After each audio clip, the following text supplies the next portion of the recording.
যশোরের কেশবপুরে বিরল প্রজাতির এক কালোমুখ হনুমানের আচরণ ঘিরে সৃষ্টি হয়েছে চাঞ্চল্য। কাঁধে আঘাত নিয়ে শহরের একটি ফার্মেসিতে এসে যেন নিজে চিকিৎসার আবেদন জানায় প্রাণীটি। পরে স্থানীয়দের সহায়তায় তার ক্ষতস্থানে প্রাথমিক চিকিৎসা দেওয়া হয়। সোমবার দুপুরে কেশবপুর শহরের ত্রিমোহনী মোড় এলাকায় খাদ্যের সন্ধানে ঘুরতে থাকা আহত হনুমানটি প্রথমে একটি দোকানে ঢুকে। স্থানীয়রা খাবার দিলেও সেটি না খেয়ে সাংবাদিক এম এ রহমানের কাঁধে উঠে হাত দিয়ে নিজের ক্ষতস্থান দেখাতে থাকে। বিষয়টি বুঝতে পেরে তিনি হনুমানটিকে পাশের আলফা মেডিকেল স্টোরে নিয়ে যান। সেখানে ভায়োডিন দিয়ে কাঁধের ক্ষত পরিষ্কার করে প্রাথমিক চিকিৎসা দেওয়া হয়। কিছুক্ষণ পর হনুমানটি সেখান থেকে চলে যায়। আমাদের যশোরের কেশবপুরে একটা হনুমান, সে আজকে আহত হয়ে যখন এক জায়গায় বসেছিল, আমি সেখানে আসছি।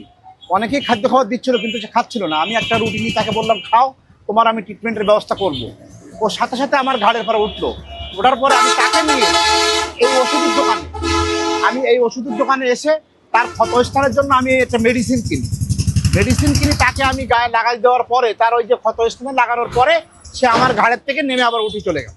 স্থানীয়দের দাবি, কালোমুখ হনুমানের জন্য সরকারি খাদ্য বরাদ্দ প্রয়োজনের তুলনায় কম হওয়ায় খাবারের সন্ধানে লোকালয়ে এসে তারা প্রায়ই আহত হচ্ছে। তাই এই বিরল প্রাণী সংরক্ষণে খাদ্য বরাদ্দ বাড়ানোর দাবি জানিয়েছেন তারা। আহত হনুমানটির প্রতি মানবিক আচরণ করায় স্থানীয়দের প্রশংসাও পেয়েছেন চিকিৎসায় সহায়তাকারীরা।